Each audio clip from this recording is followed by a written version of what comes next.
Vocês pensaram que não ia me ver de novo, né? Né? Seus ingratos. Então, ó, aproveita aí que você tá assistindo podcast aqui da Igreja Maravilha de Cristo. Dá dois toquinhos, não tem dois tec. Já tô errando logo no começo, Luiz. De novo. Dá dois toquinhos aí, compartilha, tá? Seu ingrato, compartilha com as pessoas que precisam escutar esse podcast. Nós vamos falar de um tema muito importante, principalmente esse ano, tá? Família, disposição, homens, crenças e como deve ser um cristão na política. Nós não temos vinheta, então, né, Luiz? Nós temos vinhetas porque nós estamos num programa extra hoje às segundas-feiras. Nós temos podcast todos os dias da semana, ok? Podcast às terças-feiras, quartas-feiras e quintas-feiras, sempre às 18 horas. Nós estamos atrasados, a culpa é minha. Legal? Nós estamos aqui hoje com professor Saul, que já veio aqui. Você conhece o professor Saul, da creche Educadores em Foco. E eu trouxe um cara diretamente de Brasília. Não, ele vive de Brasília, ele vive em Brasília, mas é deputado estadual do estado de São Paulo. Deputado Luiz Fernando. Dá um oi pro pessoal. Pastor Wender, te saudar, quero saudar o Saul, tá aqui meu querido professor, saudar a todos e todas vocês que nos acompanham, quero saudá-los com a paz do Senhor e que nós possamos ter um bom bate-papo, que seja um bate-papo envolvente, que possa ser produtivo. Então, quero agradecer o convite, né? Muito honrado, e estar ao lado desse querido conterrâneo professor Saul, para mim é uma honra muito grande. Em nome dele, quero mandar um grande abraço a toda a equipe, né, dessa instituição. A gente fala da creche, é uma instituição muito grande, que cuida de muitas crianças, e em nome da Vera, que é a nossa diretora, mandar um abraço a todas as professoras, servidores, né, que Deus abençoe essa obra importante. Muito bom. Quietinho, Saul. Tá quietinho, Saul. Não tô quietinho, não. Eu tô esperando o deputado falar para eu agradecer a presença dele. Ele é uma pessoa de uma qualidade ímpar. Nós não conhecemos um político, porque veja bem, a maioria dos políticos falam, mas não são pessoas que têm um objetivo, uma responsabilidade. E ele tem. Eu não jamais ficaria presente ao lado de uma pessoa que não tivesse essa qualidade. Então eu acho importante, e até eu falo para o pessoal que está ouvindo, da última vez que eu estive aqui, fui bombardeado de perguntas, e agora eu já peço já para bombardear o deputado também. Não tenha medo, pode perguntar para o deputado, que o deputado está aqui, é para isso, ele tem que conversar com as pessoas. É isso mesmo. É verdade. É isso aí. Então já vamos bombardear agora. Por que não? Não é mesmo? Lógico. Deputado, quem era o senhor antes da política? Antes da política, eu era uma criança ainda muito nova. Eu venho de uma família política, então eu conheci a política muito criança, né? Então, quem era eu? Um bebê. Eu nasci, né, já filho de uma família política, venho de uma cidadezinha bem pequenininha chamada Águas da Prata. Meu pai foi prefeito daquela cidade por 2 mandatos.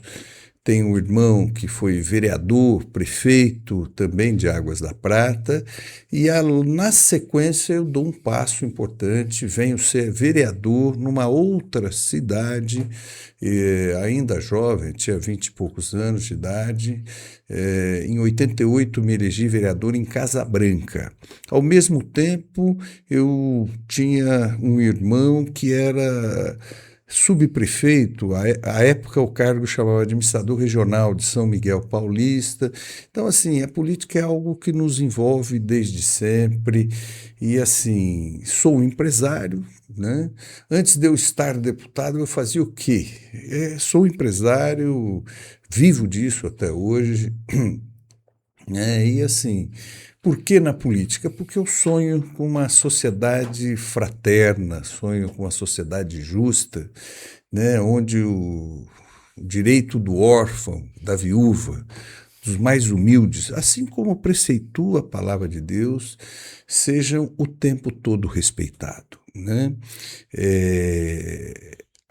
aquilo previsto em Mateus 25:31, quando fizeres aos menores dos meus.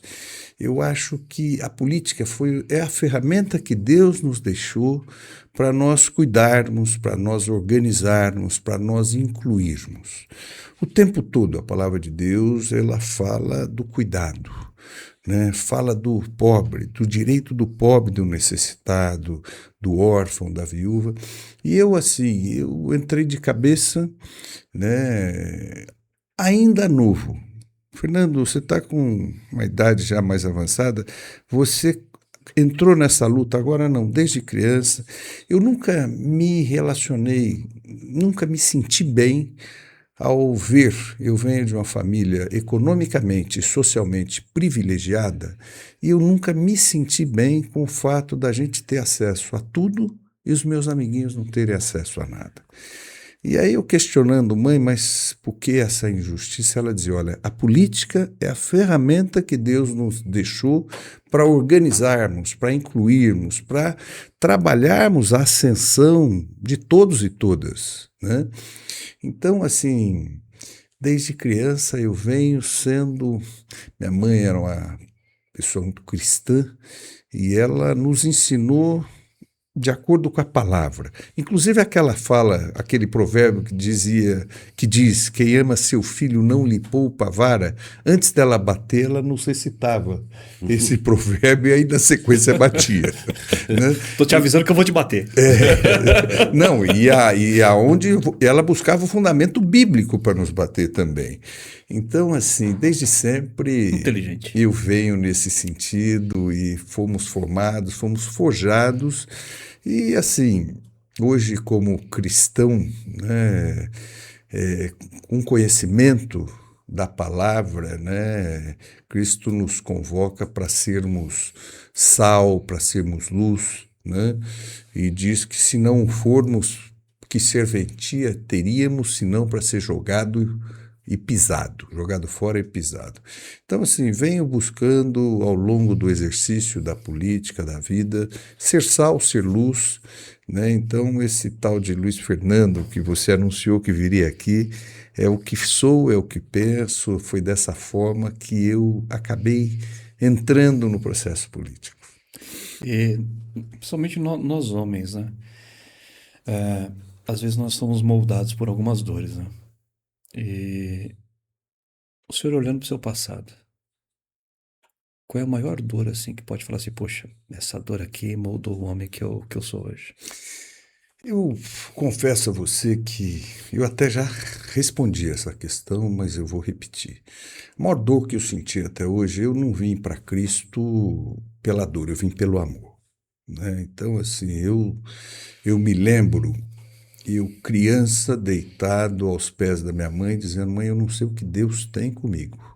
Porque assim, eu sempre fui muito cuidado, eu diria, respondendo até para minha mãe, eu dizia, todas as vezes que eu entro numa atrapalhada, Deus vem e me tira. Então, assim, o que Ele quer comigo, né?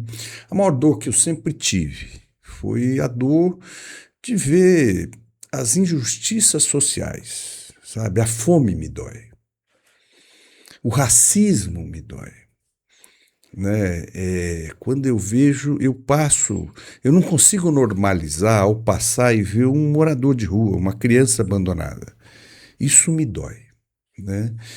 Deus sabe o que eu estou dizendo. E eu entrei na política por isso, porque assim, eu contei a vocês, por que tanta injustiça? Porque nós temos tanto e eles não têm absolutamente nada. Eu tenho netos hoje, né? Não posso dizer de filhos, porque já está com 36, 37, 34 e tal. Olhando os meus netos têm qualquer tipo de probleminha, eles têm convênio médico, no dia seguinte eles estão no médico, estão sendo tratados. Tem crianças que uma pessoa está com câncer, ela não consegue fazer um exame. E se faz o exame, mas não consegue fazer o exame. Quando chamam para fazer o exame, elas morrem. E assim, eu não consigo conviver com isso. Não é essa sociedade que Deus quer. E não é essa postura que Deus quer de nós políticos. né? Então, qual é o papel de um cristão na política? Fazer a diferença.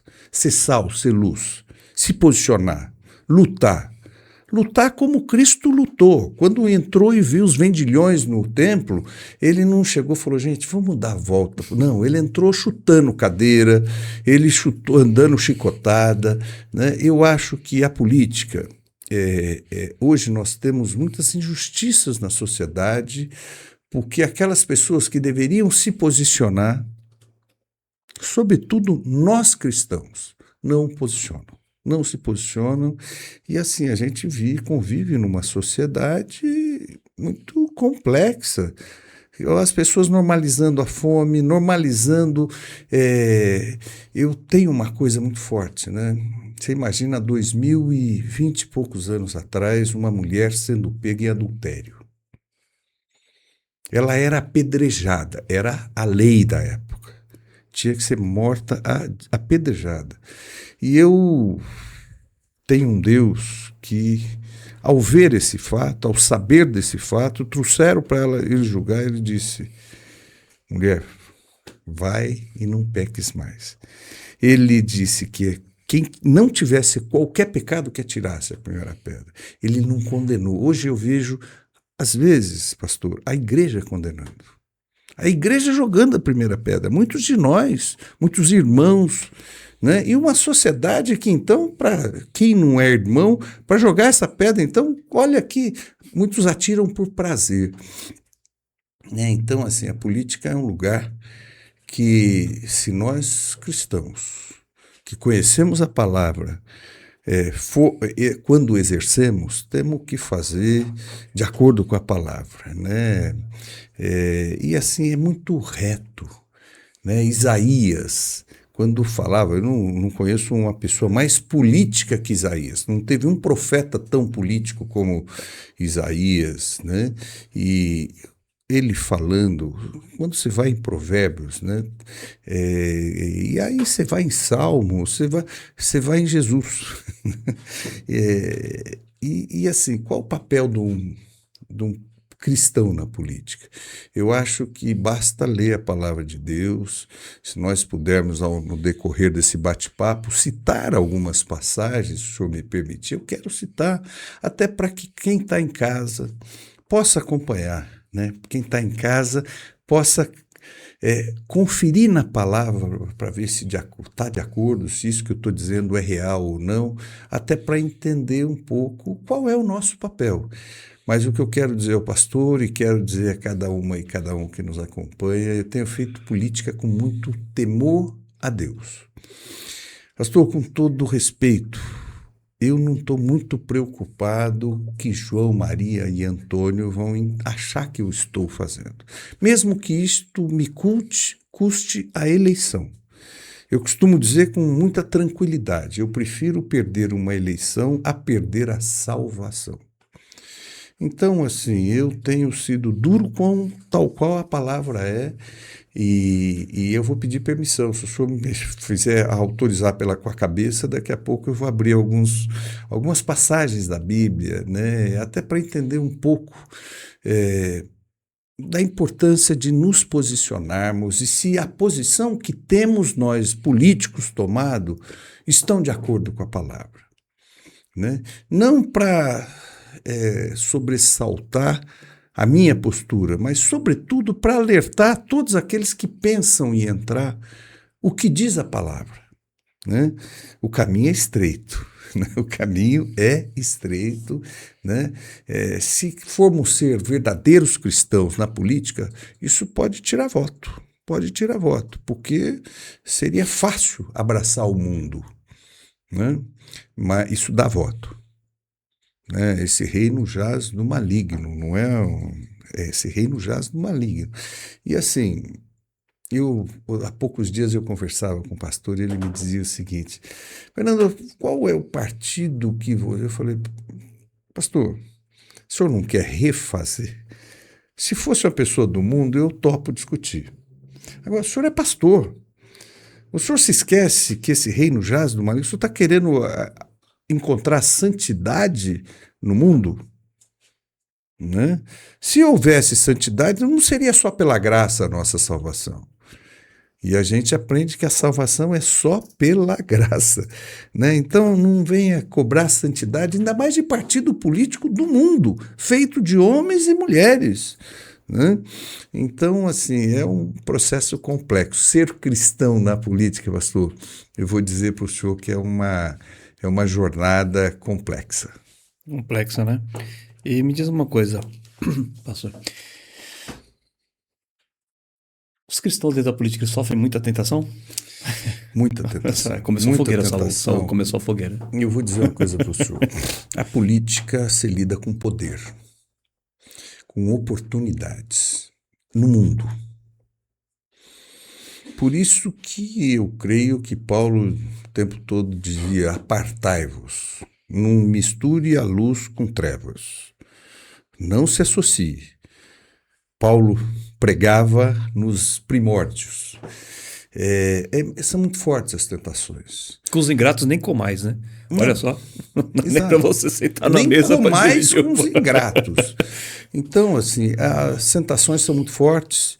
E vou lhe dizer uma coisa: a maioria de irmãos nossos que dão um passo importante se perdem. Se perdem. Porque, assim, se você fizer isso, eu te dou aquilo. Quantos se rendem? Davi muitas vezes não se rendeu. Salomão, então, cultuou outros deuses, porque as mulheres ofereciam a ele a possibilidade de cultuar os deuses delas, né? Davi teve uma tentação e ele não se rendeu. Ele foi lá e cometeu o pecado, e ele cometeu um assassinato por conta, você imagina, e ele era um homem conforme o coração de Deus. Então eu vou dizer uma coisa ao senhor: são muito fortes as tentações. E vou dizer mais: eu agradeço muito a Deus porque sempre me deu forças para resistir. Mas são muito fortes as tentações. As vantagens oferecidas, sabe? Olha, se você me proporcionar isso, eu te dou 50 vezes aquilo.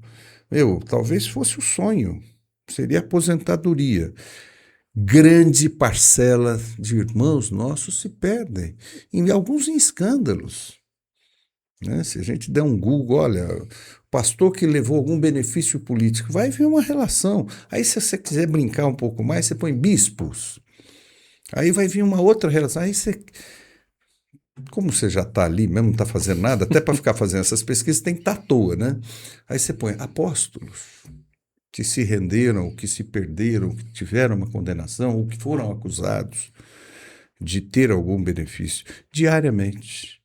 A gente viu num governo que antecedeu um representante de uma igreja muito séria, presbiteriana, ser acusado de troca de favores no ministério, barra de ouro. Olha que proposta. Sabe quanto vale uma barra de ouro? Eu não tenho nem noção, mas deve valer muito dinheiro, né?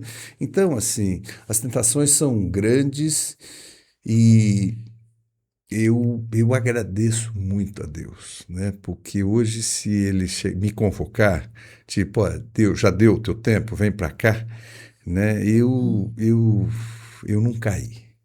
Né? E muitas vezes eu penso em terminar como o Pelé, não como o Neymar. Né? O Pelé terminou jogando, campeão, era o melhor do mundo. O Neymar, cada dia, foi para uma Copa, não entrou, não fez, erra um pé. Então, tá assim, eu prefiro parar por cima. Né? Mas, em resposta, são muitas as tentações. Muitas, né? E eu falo uma coisa para o senhor, viu, deputado? Não é muito longe, a gente não precisa ir muito longe, não. Uhum. Ó, eu estou muito envolvido com meio de comunicação. Sim. E até em algumas igrejas, né? Que a gente não pode abrir o leque porque o podcast não é meu, né? Uhum. O podcast é da igreja, né? Sem dúvida. Mas assim, ó, eu sou muito feliz aqui na nossa igreja por eu não passar por situações que eu passava em outras. Sim. E nessa questão mesmo de se perder. Uhum. Então, assim, alguns pastores, para abrir filiais, enfim, e ter alguns benefícios, né? essa coisa dessa conta do Chaves que o senhor falou, né? Eu te dou 1 e você me dá 10. Isso nem estava no meio da política, estava no meio deles mesmos. Exato. Né? Então é assim, ó, a nossa igreja aqui, eu sou muito feliz onde eu estou aqui, no momento, porque a gente vê o cuidado com almas, com pessoas, né? E que igreja bonita, né? É bonita, que é bonita. Eu vou te pedir um parênteses aí para subir. Quem sobe aqui na sala do podcast passa por dentro do templo. Que templo, quanta gente, quantas almas se ganha nesse espaço, que lugar agradável. Parabéns. É bonito, é bonito. E o nosso pastor presidente dá essa autonomia, né? Ele dá essa autonomia para a gente trabalhar na obra assim, tranquilo. Né? Tanto é que o estúdio daqui, o Luiz teve autonomia para montar do jeito dele. Será Então, que assim, o pastor presidente não deixa o Luiz dar um tapa? Eu tenho um podcast também, lá, eu queria olha que lá. o Luiz fosse lá, desse uma organizada. O Luiz faz freelance também. Miguel faz freelance, entendeu? Não, eu cheguei aqui, o Miguel já falou, não, essa aqui é para isso, para aquilo. Eu nem sei como é que faz aquilo, viu, Miguel? Mas depois, terminando aqui, você vai me ensinar. O pastor, eu gostaria de fazer uma pergunta para o deputado, muito embora esteja do lado dele, porém eu tenho uma pergunta que me incomoda, porque existe hoje no sistema evangélico um sistema de perseguição de outras religiões, principalmente no Rio de Janeiro, mas aqui em São Paulo também. Eu queria saber do senhor, deputado, essa intolerância religiosa vindo dos evangélicos, porque é isso que está acontecendo hoje, e não é somente no Rio de Janeiro, não é somente na Bahia, existe aqui também em São Paulo. Eu queria saber como nós podemos lidar e como a igreja evangélica, que tem um líder que sempre foi perseguido, né, vira de uma hora para outra perseguidora, porque é isso que a gente vê hoje. Né? Como o senhor vê isso? Então, professor Pedro, você falou que ia fazer uma pergunta difícil e fez, mas eu vou responder. Não, primeiro, assim, eu não podemos generalizar tudo. Existem algumas lideranças evangélicas e aí a gente está se referindo a essas lideranças, né? Eu não posso dizer porque um determinado pastor errou, o reino errou. Da mesma forma, eu não posso dizer porque um padre errou, toda a igreja católica errou. Porque um pai de santo, eu acho que a generalização ela é complexa e eu particularmente discordo. Agora, é fato que, e é interessante, professor, pelo seguinte, a religião mais perseguida durante muitos anos no Brasil foi a evangélica. Porque nós tínhamos, até a Constituição de 1988, uma religião oficial no Brasil, que era a religião católica. Eu me lembro quando passava um evangélico, eles falavam, um cai na água, porque o batismo nosso é feito nas águas, né? Passava um irmão, uma irmã indo para o culto, olha lá, o desodorante dela é a Bíblia, né? Porque colocavam a Bíblia embaixo do braço e fazemos isso até hoje, né? Eu carrego na mão, mas tem gente que carrega embaixo do braço, é mais fácil. Então, sempre foi uma religião muito perseguida, sobretudo a evangélica e pelos católicos, pelo Estado brasileiro.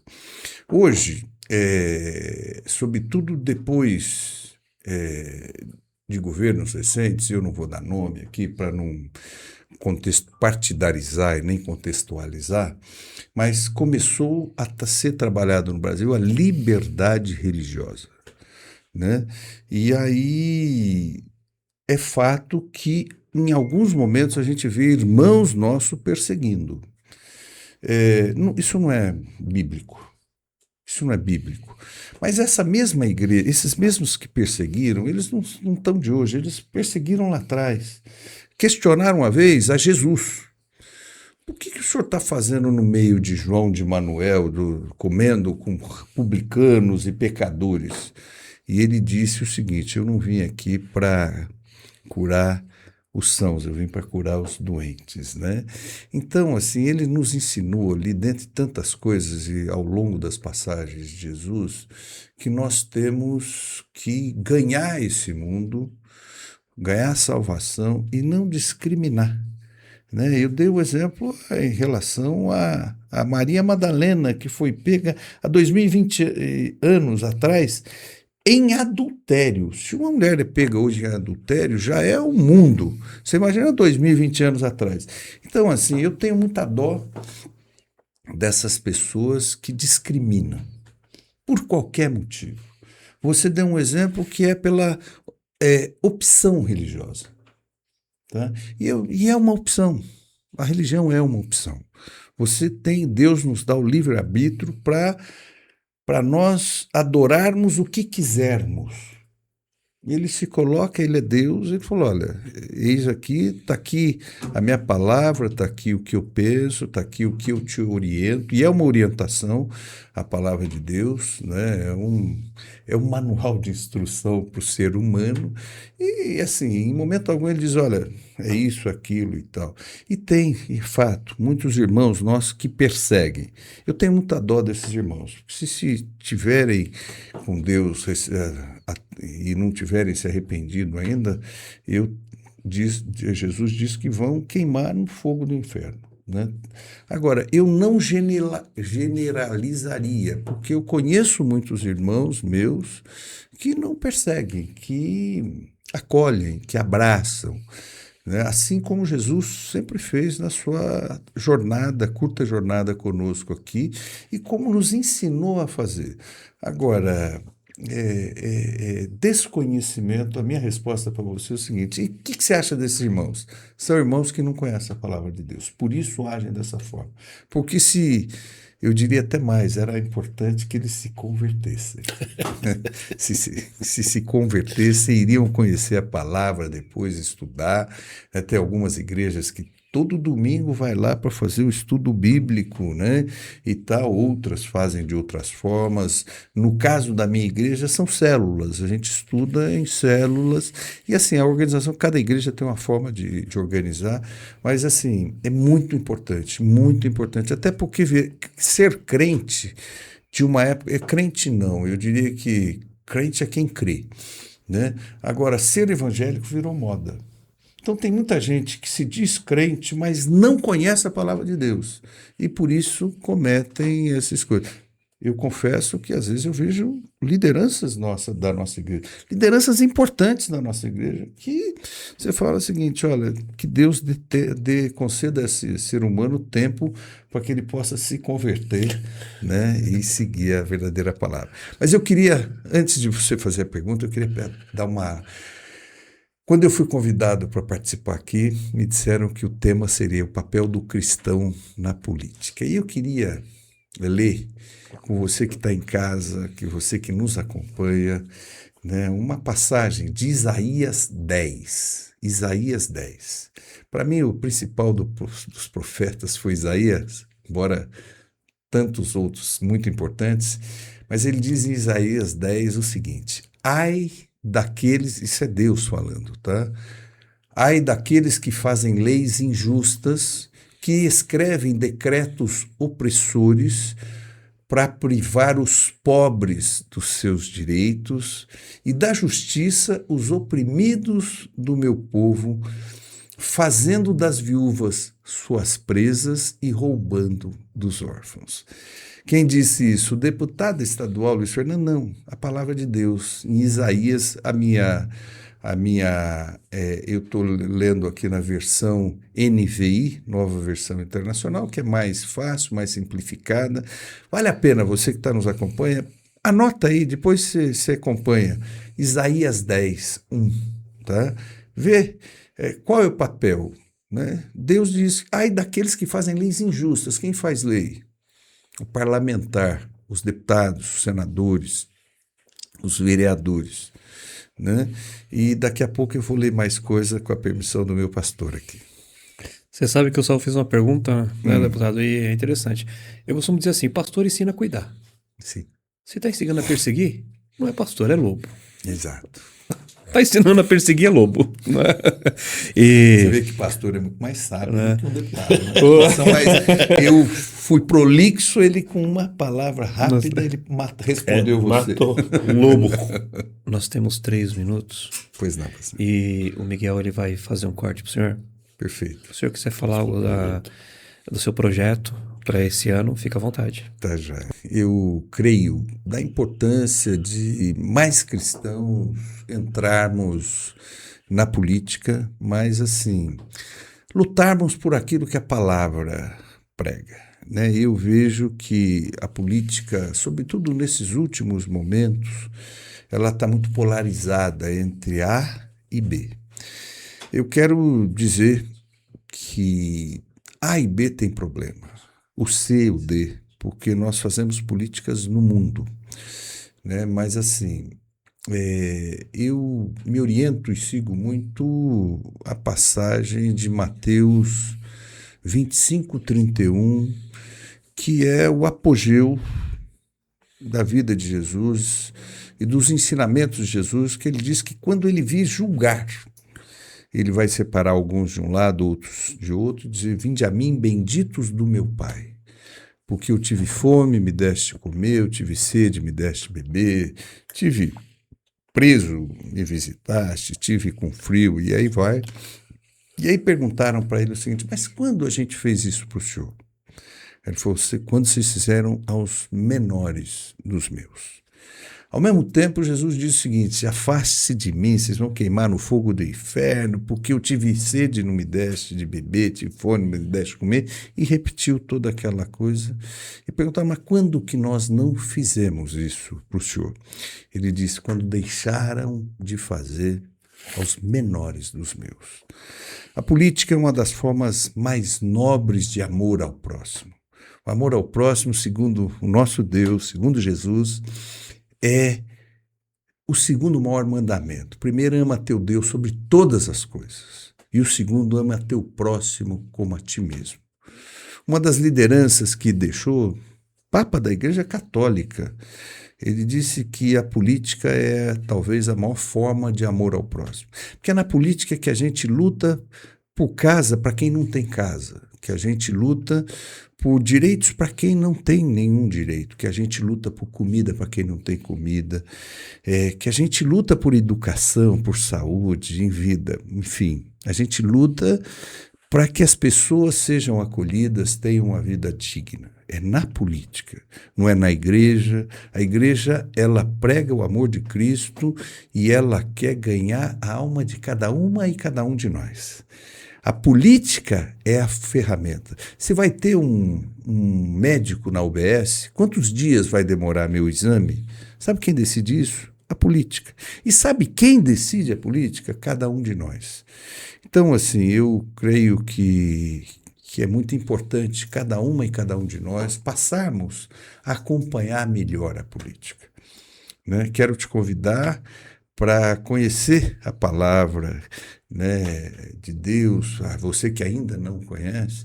E assim, a resposta é assim: qual o papel do político que você espera, né? Isso está definido. Eu li aqui rapidamente Isaías 10, né? Mas queria te convidar para ler também os capítulos 1 e 2 dos Salmos 82, né? Leia Amós, o que Amós, o profeta Amós falava, mas leia Jesus, né? Eu acho que a política é a ferramenta da construção de uma sociedade fraterna, justa, né? E onde o amor prevaleça, né? Não o ódio, né? Eu sou uma pessoa que na política luto pela vida, luto pelas famílias, mas que dignidade tem uma família se ela não tiver um lar para morar?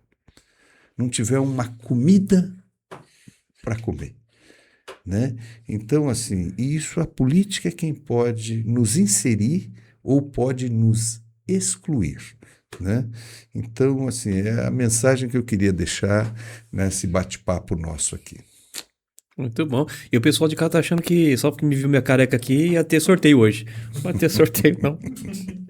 Tá bom? Muito obrigado pela presença, viu, deputado? Foi um prazer receber o senhor aqui. Prazer te receber também, Saul. Saul é muito querido, né? Saul é meu professor. O professor é... O pessoal fala que o jovem é o futuro da nação. Não, o professor é o futuro, porque é o professor que vai ensinar o jovem a ser alguém. Né? Exato.